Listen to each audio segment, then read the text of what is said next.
Merci beaucoup, Ibrahima. Monsieur le commerce de la République de Turquie, thank you so much for being here with us today. Monsieur le secrétaire d'État au développement des PMI, Ibrahima Thiam. Monsieur le maire de la ville de Dakar, au gouvernement, hein, il faut revenir. Hein. Excellences, mesdames et messieurs les ambassadeurs du corps diplomatique, merci d'être là. Mesdames et messieurs les représentants des organisations internationales, monsieur le président du conseil d'administration du système, chers frères, Correa, mesdames et messieurs les directeurs et chefs représentants des partenaires de l'organisation de la FIDAK, mesdames et messieurs les chefs et chers voisins, mesdames et messieurs les représentants des sponsors, mesdames et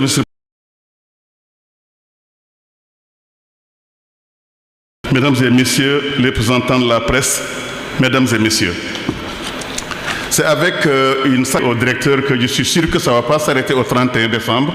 Ça va encore glisser vers début janvier, j'en suis sûr. De notre ami, M. Ogur Volkan Ağar, ministre du Commerce, thank you so much for your welcome. Monsieur le ministre, l'objectif fixé par le président Laplik et le président Erdogan, c'est de 1 milliard. Je voulais également saluer étrangères.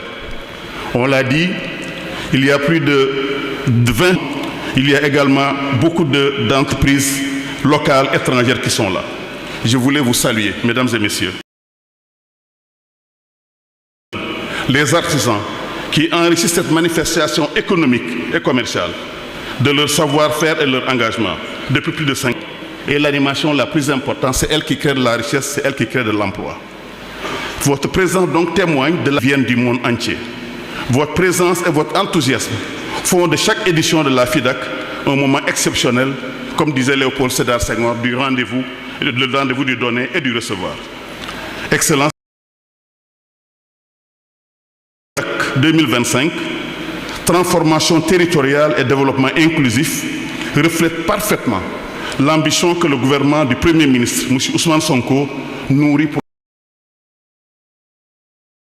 inclusif et résilient.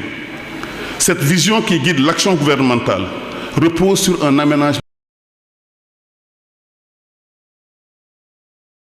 dans ces différentes régions, j'allais dire les 8 pôles. Il faut rappeler que la vision Sénégal 2050 repose sur un modèle de croissance, qu'elle soit agricole, minière, pétrolière et gazière. Cette vision ambitieuse repose sur une transformation,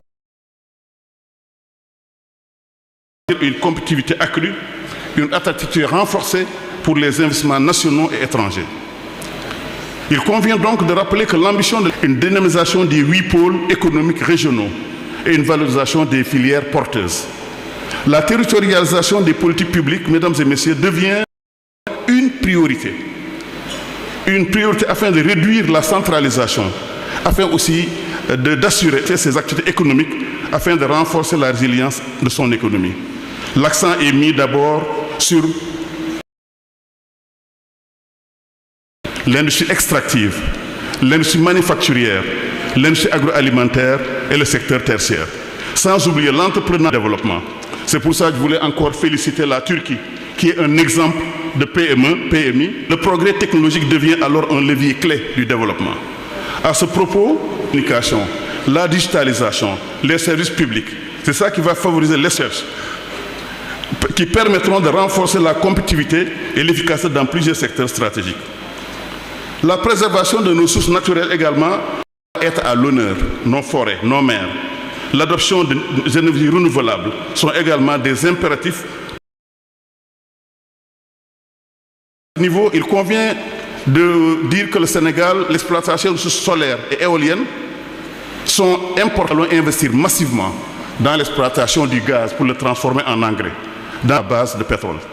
Aucun développement, mesdames et messieurs, ne peut être envisagé sans un investissement massif dans l'éducation, on l'a dit, la santé, la formation professionnelle des jeunes, l'engagement aussi des acteurs locaux et nationaux. C'est pour ça que je me réjouis de voir des Sénégalaises et des Sénégalais de la transition numérique. Dans ce contexte, La foire de Dakar joue un rôle crucial. En effet, un espace d'échange privilégié où entrepreneurs, industriels, investisseurs, porteurs de projets peuvent visiter au cours de cette semaine. Je voulais à ce titre féliciter le directeur général, justement.